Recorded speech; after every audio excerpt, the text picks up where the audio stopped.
Hi, I'm Sarah with WTI. I know what you're thinking. That is the most gorgeous wreath I've ever seen. I'm so jealous. Let me tell you about it. It is okay to be jealous of my wreath. I completely understand. And if I'd have seen it on somebody else's porch, I'd have been like, where did you get that? I need one. So this wreath is beautiful and we can all see that.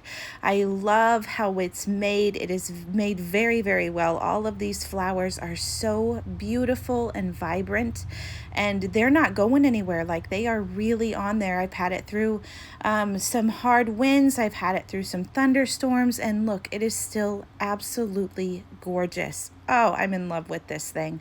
These colors are so bright and so beautiful, and they're going to last through several seasons. Like I put this up in the summer, but really it's a beautiful spring. It even has some fall colors on it, and I love the sign in the middle. It's very well made, it's very welcoming, and it's very cute.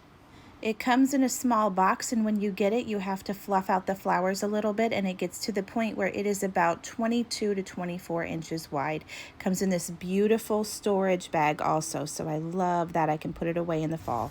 I love this wreath. I love the way it makes my whole front porch look, and it makes me happy every time I walk up to my front door. But that's just my point of view.